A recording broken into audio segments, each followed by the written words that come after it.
ពេលដែលអ្នកជំងឺដួលប៉ះទង្គិចទៅលើក្បាលបន្ទាប់មកយើងត្រូវធ្វើ CT scan ថាតើ CT scan ដែលយើងធ្វើហ្នឹងណាយើងអាចឃើញអីខ្លះតោះយើងទៅមើលទាំងអស់គ្នាទី1យើងធ្វើ scan យើងចង់ដឹងថាគាត់មានឈាមក្នុងខួរក្បាលឬក៏អត់ណាហើយក៏ជាគោលបំណងធំជាងគេដែលយើងធ្វើ scan ហ្នឹង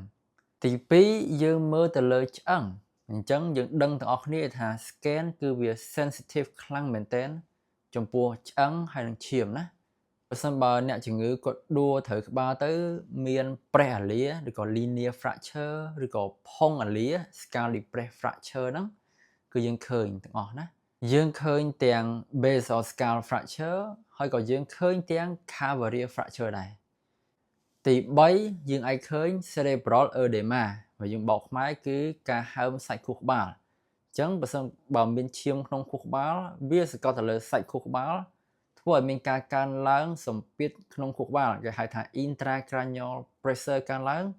អញ្ចឹងធ្វើឲ្យមាន cerebral edema អញ្ចឹងរូបភាព scan ខាងលើនេះគឺជារូបភាព scan ធម្មតាហើយរូបភាពមួយទៀតនេះគឺជារូបភាពដែលគាត់មាន cerebral edema មានន័យថាគឺមានការហើមសាច់ខួរក្បាលយើងមើលទៅលើ2ចំណុចទី1គឺ brain sulcus អញ្ចឹងវាបាត់ទៅមានន័យថាហើមហើយទី2គឺ basal cistern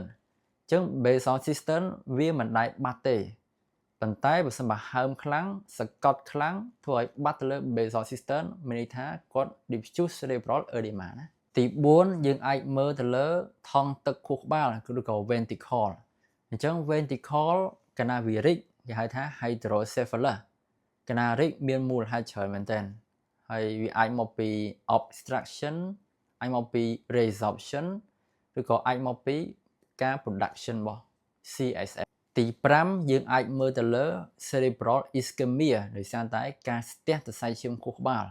ប៉ុន្តែបច្ចៈយើងមើលឃើញតើតែវាលើ24ម៉ោង